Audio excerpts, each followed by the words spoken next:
क्या किसी रिश्ते का ख़त्म होना कानून के कुछ पन्नों से तय हो जाता है, या फिर वो ज़िंदगी भर के लिए हमारे साथ रह जाता है, कभी यादें बन के, कभी उनके होने न होने का एहसास बन के। यही कहती है हमारी आज की कहानी। तो hello friends, welcome to our channel Sunita with Sunita, जहां आप सुन रहे हैं हिंदी साहित्य की कुछ अनमोल कहानियां। आज हमारे पास आपके लिए है दिव्य प्रकाश दुबे की लिखी कहानी फिल इन द ब्लैंक्स। चलिए जानते हैं इस कहानी में क्या होता है। यशवी किस शहर के कौन से मोहल्ले में रहती है, यह जान लेने से इस कहानी में कोई फ़र्क नहीं पड़ेगा। जिस भी शहर के मोहल्ले को आप सबसे अच्छी तरह जानते हैं, बस वही शाम को यशवी बाकी बच्चों के साथ खेलती हुई मिल जाएगी। यशवी है करीब 6-7 साल की, ठीक उतनी ही शैतान जितनी कि इस उम्र में कोई बच्ची हो सकती है। पढ़ने में एकदम तेज, खेलने में उससे भी ज़्यादा तेज। गर्मी की छुट्टियों में डांस क्लास जाती है और वैसे स्कूल टाइम पर खेलने के बाद ट्यूशन। उसको अपनी किताब की सारी पोएम्स याद है। उसकी क्लास में जहाँ तक किसी बच्चे को जोड़ना घटाना आ सकता है, उतना उसको भी आता है। यशवी के बेस्ट फ्रेंड का नाम मयंक है। वो क्लास में उसी के साथ बैठती है और अपना टिफ़िन भी केवल मयंक के साथ ही शेयर करती है। अपनी क्लास वाली नोटबुक भी वो केवल मयंक को ही घर ले जाने देती है। वो अगले संडे मयंक से शादी करना चाहती है, क्योंकि टीवी सीरियल्स में उसने देखा है कि बेस्ट फ्रेंड आगे चलकर शादी कर लेते हैं। और शादी उसको इसलिए पसंद है क्योंकि शादी में सब लोग आते हैं और सब लोग सुंदर सुंदर सजते हैं और खूब सारी फ़ोटो खींचती है। ऐसे ही मजाक मजाक में उसने एक बार अपनी मम्मा और नानी से कहा, अगले संडे आप लोग मेरी शादी में ज़रूर आना। और नानी भी मजाक में पूछती है, शादी के बाद मयंक के घर चले जाओगी? तो यशवी बोलती है, मैं क्यों जाऊंगी, मम्मी भी तो शादी के बाद आपके साथ रहती है ना, मैं भी शादी के बाद मम्मी के पास रहूंगी।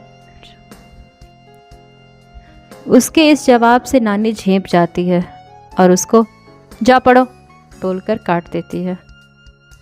यशवी की मम्मी कावेरी एक बैंक में नौकरी करती है। शादी के बाद करने लगी, पहले नहीं करती थी। यशवी को जब से कुछ भी याद है तब से उसने अपने पापा को नहीं देखा है। यशवी के पापा जिंदा हैं या नहीं उससे फ़र्क नहीं पड़ता।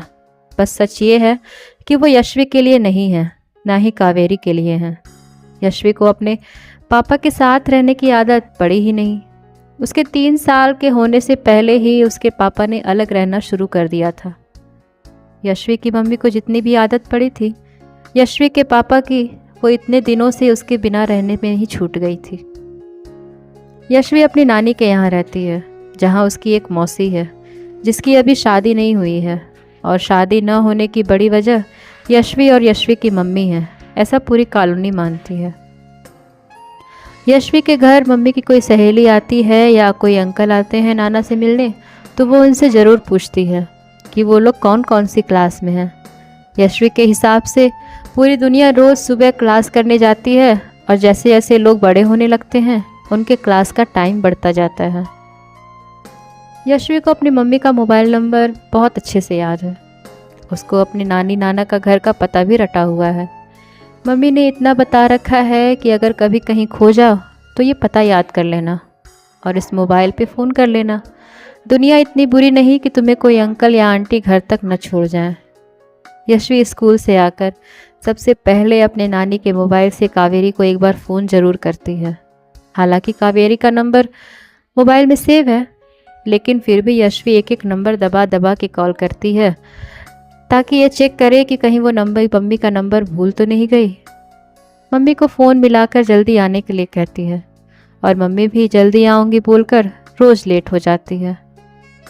शाम को जब कावेरी कुछ बनाने के लिए किचन में जाती है तो वो अपनी नानी से बहुत नाराज़ होती है और कहती है, मम्मी का स्कूल सुबह से शाम तक इतना लंबा लगता है, फिर भी आप शाम को उनसे काम कराती हो।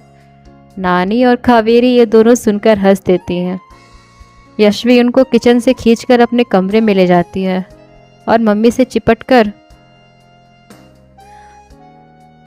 फिर दिन भर का हाल एक एक डिटेल के साथ सुनाना शुरू कर देती है। उसकी बातें सुनकर कावेरी की थकान थोड़ी कम तो हो ही जाती है। ऐसे ही एक दिन उसने मम्मी को फ़ोन करके बोल दिया, एक फॉर्म मिला है स्कूल में, इसमें बहुत सारे फिल इन द ब्लैंक्स हैं, सभी बच्चों को कल भर के ले जाना है, आप जल्दी आ जाना। ओके मेरा बच्चा, आज पक्का। कावेरी अपने सामने पड़ी फाइलें देखती हुई कहती है, आज आप जल्दी नहीं आए तो कट्टी। आ जाऊंगी मेरा बच्चा, ओके बाय, कहकर यशवी ने फ़ोन काट दिया। फॉर्म को बैग से निकाल कर देखने लगी। फॉर्म में दुनिया भर के फिल इन द ब्लैंक्स थे, name, date of birth, father's name, mother's name, address, phone number. Form को 2-3 बार देख लेने के बाद यशवी ने फॉर्म को संभाल कर बैग में रख दिया और मम्मी के आने का इंतज़ार करने लगी। वैसे तो वो खुद ही फॉर्म भर सकती थी, लेकिन उसने मम्मी का इंतज़ार किया। उस दिन कुछ ऐसा हुआ कि कावेरी को आने में बहुत देर हो गई, इतनी देर कि यशवी मम्मी से फ़ोन पर देरी की वजह से नाराज़ होकर रो रो कर सो चुकी थी। अगले दिन मैम ने क्लास में सबसे फॉर्म मांगे। करीब करीब सभी बच्चे फॉर्म भर कर लाए थे, लेकिन यशवी फॉर्म नहीं भर पाई थी।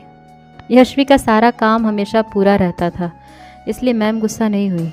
उन्होंने कहा, एक काम करो, मुझे बताते जाओ, मैं भर देती हूँ।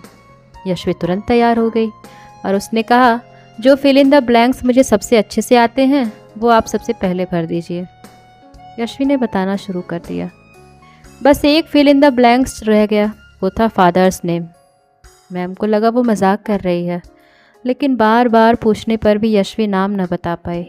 मैम थोड़ा गुस्सा हुई और उन्होंने कहा, कल पक्का भर के लाना, ले जाओ फॉर्म, पता है ना, जो भी फॉर्म पूरा भर के नहीं लाएगा वो आगरा टूर पे नहीं जाएगा। यशवी का टूर पर पूरे क्लास के साथ आगरा जाने का बहुत मन था। बस स्कूल से आते ही उसने मम्मी को फ़ोन लगाया। मम्मी के हेलो बोलते ही रोने लगी।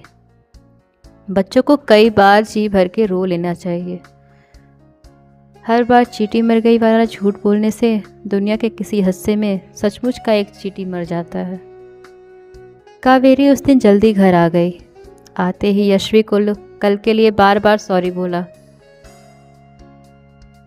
लेकिन यशवी कहाँ मानने वाली थी। वो इस बात के लिए बहुत नाराज़ थी कि मम्मी ने उसको इतना कुछ सिखाया, लेकिन फादर्स नेम क्यों नहीं याद कराया। कावेरी ने फॉर्म लिया और उसमें अक्षय अरोरा नाम डाल दिया और अपने पर्स से खूब सारी चॉकलेट यशवी को दी। यशवी अब खुश थी, अब वो आगरा जा पाएगी। उसने भरा हुआ फॉर्म बैग में रखने से पहले एक बार ध्यान से देखा और फादर्स नेम वाला फिल इन द ब्लैंक भरा हुआ देख के खुश हुई और बोली, इतना सिंपल नाम है, आप मुझे इसकी स्पेलिंग याद करा देना, आगे से मैं खुद ही भर लूँगी। ये सुनकर कावेरी बहुत देर तक यशवी को देखती रही। उसको अक्षय पे बहुत गुस्सा आया। कुछ चोटों के निशान समय के साथ मिटते नहीं, बल्कि और गहरे होते हैं। अक्षय के जाने के बाद उसे इतना गुस्सा आया था कि जितना उस दिन आया। यशवी आगरा जाने के लिए तैयार थी और बहुत खुश भी थी। मयंक भी जा रहा था। दिन तय था। सभी बच्चों को बोला गया कि सुबह 6 बजे स्कूल पहुंच जाएं। यशवी भी टाइम से पहुंच गई और मयंक को ढूंढने लगी। थोड़ी देर में मयंक अपने मम्मी पापा के साथ आया। दोनों के पेरेंट्स आपस में मिले। उनको बहुत देर तक बात भी हुई। यशवी मयंक खिड़की वाली सीट के पास बैठ गए। वैसे तो मयंक को भी विंडो सीट चाहिए ही होती थी, लेकिन यशवी के लिए उसने जगह छोड़ दी। यशवी ने खुश होते हुए कहा, आगरा से वापस आते टाइम तुम विंडो सीट ले लेना मयंक। ओके। दोनों ने खिड़की से अपने घर वालों को बाय किया। घर वालों ने कहा था लड़ना मत और टीचर का हाथ मत छोड़ना। दोनों ने एक साथ हाँ कहा और प्रॉमिस किया। बस अभी आगे बढ़ी ही थी कि मयंक ने यशवी से पूछा, तुम्हारे पापा क्यों नहीं आए तुम्हें छोड़ने? मेरे पापा नहीं हैं, यशवी ने खिड़की से बाहर झांकते हुए कहा। नहीं है मतलब? सबके होते हैं, जैसे चाचा चाची होते हैं, जैसे मौसा मौसी होते हैं, जैसे भैया भाभी होते हैं, वैसे ही मम्मी पापा भी होते हैं पागल। मयंक ने यशवी को समझाते हुए कहा, मेरी केवल मम्मी है और हाँ तुम पागल। यशवी ने अंदर देखते हुए कहा, फिर दोबारा बोली, तुम्हें जब खिड़की पर आना हो तो बता देना, अब बाहर बस कुछ फार्मर्स और खेत दिख रहे हैं। पापा वो होते हैं जिनसे मम्मी की शादी हुई होती है, समझी? मयंक ने कहा। तुम अपने मम्मी पापा की शादी में गए थे? यशवी ने पूछा। हाँ गया था। झूठ। नहीं, एक्चुअली नहीं गया था। वो वैसे भी मुझे लेकर कहीं नहीं जाते, मयंक ने बड़ी मासूमियत से कहा। इसके थोड़ी देर बाद मयंक खिड़की वाली सीट पर आ गया। यश्वी ने मन ही मन सोच लिया कि वापस लौटकर सबसे पहले मम्मी से पापा के बारे में पूछेगी। सवालों ने दुनिया में जवाब कम और सवाल ही ज़्यादा पैदा किए, ऐसे सवाल जिनके जवाब नए सवाल ही होते हैं। इधर कावेरी जब घर आई तो यश्वी की नानी ने उसको अपने पास बुलाया और कहा, बहुत दिनों से एक बात कहना चाह रही हूँ, मैं दोबारा शादी नहीं करूँगी। यही बात करनी है ना आपको? कावेरी ने गुस्से में कहा। हाँ, लेकिन अपनी छोटी बहन की तो सोच। क्या सोचूं? एक काम कर ले, थोड़े दिन किसी दूसरे शहर में नौकरी कर ले, तब तक छुटकी की शादी भी तय हो जाएगी। यश्वी की नानी बोलते बोलते रोने लगी। कावेरी उस दिन बिना नाश्ता किए ऑफिस चली गई। अक्षय पर उसको अब और भी ज़्यादा गुस्सा आया। गुस्सा इसलिए भी ज़्यादा था क्योंकि न साथ रहकर भी कावेरी और यश्वी की ज़िंदगी में वो एक फिल इन द ब्लैंक की तरह था। वो ऐसा सवाल था जिसका कावेरी जवाब पहले ही गलत कर चुकी थी। उसने शाम को आने से पहले ही सोच लिया था कि वो यश्वी के नानी के घर को छोड़ देगी। यश्वी 3 दिन के टूर पे थी। उस दिन शाम को कावेरी को घर बिल्कुल सुना सुना लगा, ऐसा जैसे एक अकेले यश्वी ही अपने आप में पूरा परिवार थी। अगले दिन सुबह उठते ही कावेरी ने अपनी मम्मी को बता दिया कि उसने ऑफिस में ट्रांसफ़र की बात कर ली है। यश्वी के स्कूल का सेशन मार्च में ख़त्म हो रहा है, अप्रैल तक वो चली जाएगी। यश्वी की नानी थोड़ा रोई, पर छुटकी की शादी के ख्याल ने उसको मजबूत बना दिया। पता नहीं, अगर कभी कोई हिसाब लगाता तो समाज ने कितने घरों को जोड़ा और कितनों को तोड़ा है, तो शायद ही समाज दुनिया की किसी कॉलोनी में मुंह दिखाने लायक बचता। कॉलोनियाँ इतनी बड़ी होकर भी किसी यश्वी, किसी कावेरी को इतनी जगह नहीं दे पाती जहाँ वो बिना किसी सवाल के साथ रह पाए। ये कब शुरू हुआ पता नहीं, लेकिन सही में बड़ी छोटी कॉलोनियाँ बनती हैं।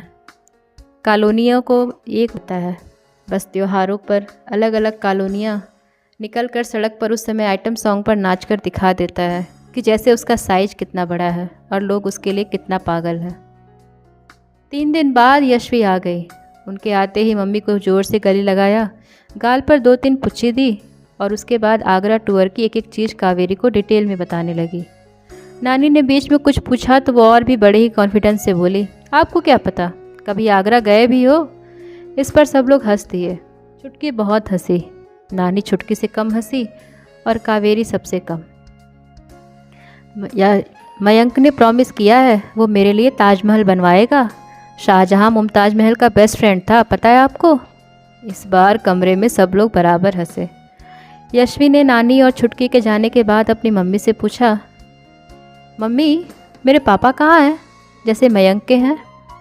कावेरी इस सवाल से थोड़ा चौंकी, लेकिन ये सवाल आज नहीं तो कल आना ही था। उसने यश्वी को अपने पास बुलाकर उसकी पुच्ची लेते हुए कहा, पापा नहीं हैं, वो कहीं और रहते हैं। कहाँ? बहुत दूर। कावेरी ने छत की तरफ देखते हुए कहा, कितना दूर? आगरा से भी दूर? यश्वी ने छत में पापा को ढूंढते हुए पूछा। हाँ, आगरा से भी दूर। तो वो कब आएंगे? नेक्स्ट पीटीएम में आप उनको बोलना आने के लिए। तुमको चाहिए पापा? हाँ, और क्या, सबके होते हैं। एक बात बताओ, आपने शादी की थी? हाँ। किससे? तुम्हारे पापा से। फिर वो अब कहाँ हैं और आप मुझे लेकर क्यों नहीं गई अपनी शादी में? मयंक के मम्मी पापा भी उसको अपनी शादी में लेकर नहीं गए थे। यश्वी ने बिल्कुल मयंक वाली मासूमियत के साथ पूछा। कावेरी को कुछ समझ नहीं आया कि वो क्या जवाब दे। अक्सर वो कावेरी को कुछ समझ में नहीं आता था तो आंसू की लकीर बिना कुछ कहे बाहर निकल आती। यश्वी अभी तक बस इतना जानती थी कि चोट लगने पर लोग रोते हैं। वो तुरंत बोली, इतने बड़े बच्चे नहीं रोते मम्मी। यह सुनकर कावेरी ने अपने आप को संभाला और यश्वी से बोली, तुम्हारे पापा अब कभी नहीं आएंगे, वो कहीं और रहते हैं। एक पीटीएम में भी नहीं? नहीं, कभी नहीं। कोई बात नहीं, आप मुझे उनके नाम की स्पेलिंग याद करा देना सही से, बस फॉर्म में उन्हीं की ज़रूरत पड़ती है। यश्वी ने टीवी का रिमोट उठाते हुए कहा, तुम्हारी मम्मी ही तुम्हारी पापा है ना? कावेरी ने अपने आप को पूरी तरह संभालते हुए कहा। ये तो और भी अच्छा है, आपके नाम की स्पेलिंग तो मुझे पहले से ही याद है, एक्स्ट्रा याद भी नहीं करना पड़ेगा। यशवी रोज ऐसे ही नए सवालों के साथ बड़ी होने लगी और दुनिया वही सवाल सुन सुनकर बूढ़ी होने लगी। समाज दुनिया भर की चटपटी खबरों को खाकर मोटा होता रहा। आखिरकार यशवी का सेशन खत्म हुआ। कावेरी ने ट्रांसफ़र ले लिया। उस शहर की कॉलोनी को दोबारा छोड़कर चल दी। हाँ, पहले वो यशवी के पापा के साथ शादी के बाद गई थी, इस बार यशवी के साथ। तब बैंड बजा था, शोर हुआ था, सब खुश थे, समाज भी खुश था, अब भी खुश है। यशवी घर में जितनी जगह में रहती थी, कॉलोनी में जितनी जगह में खेलती थी और स्कूल में जितनी जगह में बैठती थी, वो जगह अब सूनी हो गई। लेकिन किसी को कोई फ़र्क नहीं पड़ा सिवाय मयंक के। कावेरी यशवी को लेकर किस नए शहर में गई ये जान लेने से भी इस कहानी में कोई फ़र्क नहीं पड़ेगा। बस वो शहर पुराने शहर से मिलता जुलता शहर है। वैसे भी सारे शहर आपस में काफ़ी मिलते जुलते ही हैं। रहने वाले लोगों की शक्लें भी मिलती हैं। सारे सवाल, सारे जवाब, सारी परेशानियाँ सब हम शक्ल ही तो हैं। यशवी नए शहर में आकर भी बहुत खुश थी। बस मयंक की उसको याद आती थी, कभी कभी नानी की भी। नया स्कूल पुराने वाले स्कूल से बहुत बड़ा था। नए स्कूल का फॉर्म भी पुराने स्कूल के फॉर्म से मिलता जुलता था। इस बार जब यशवी को फॉर्म भरने के लिए दिया गया तो उसने फादर नेम वाले फिल इन द ब्लैंक में अपनी मम्मी का नाम कावेरी डाल दिया और नाम लिखने के बाद उसकी स्पेलिंग चेक करके बहुत खुश हुई। घर पर वो जब फॉर्म लेकर आई तो कावेरी ने भी फॉर्म में फादर नेम सही नहीं करवाया। कुछ गलतियां सही करते हुए और भी गलत हो जाती हैं। कावेरी ने भी यही किया। जो थोड़ा बहुत डर था उसे कि वो यशवी को अकेले कैसे बड़ा करेगी, वो डर उस दिन यशवी ने फॉर्म भरकर दूर कर दिया। थोड़े दिन बाद छुटकी की शादी भी धूमधाम से हुई। करीबी रिश्तेदार और पूरी कॉलोनी को छुटकी की शादी में इनवाइट किया गया था। यशवी की नानी ने कॉलोनी में सबको बता रखा था कि यशवी अब अपने पापा के साथ रहती है। यशवी के घर आते ही यह समझाने की कोशिश की कि उन्होंने कोई पूछे तो वो भी यही बताए। इस बात से कावेरी बहुत नाराज़ हुई, लेकिन वो छुटकी की शादी में घर का माहौल ख़राब नहीं करना चाहती थी, इसलिए शादी के बाद तुरंत ही वो यशवी को लेकर वापस चल दी। छुटकी की विदाई के साथ ही कावेरी ने इस कॉलोनी को तीसरी और आखिरी बार हमेशा के लिए छोड़ दिया। मयंक स्कूल में तब तक यशवी के लिए जगह बचाकर रोक कर रखता जब तक एक दिन वो उसे भूल नहीं गया। इधर यशवी भी मयंक का तब तक इंतज़ार करती रही, ताजमहल वाले प्रॉमिस और अपनी शादी के बारे में सोचती रही जब तक वो मयंक को भूल नहीं गई। बची कावेरी। हाँ, बची कावेरी, कभी मम्मी बनकर, कभी पापा बनकर, तो कभी फिल इन द ब्लैंक बनकर। तो देखा आपने किस प्रकार कुछ रिश्तों का ख़त्म हो जाना शायद कभी ख़त्म नहीं होता है, क्योंकि वो हमारी ज़िंदगी में हमेशा के लिए एक फिल इन द ब्लैंक बनकर रह जाते हैं। इन्हीं एहसासों को महसूस करते हुए हमारी आज की कहानी समाप्त होती है। मिलते हैं अगले दिन अगली कहानी में। तब तक के लिए नमस्कार। और हाँ, कहानी पसंद आए तो लाइक, शेयर और सब्सक्राइब ज़रूर करिएगा।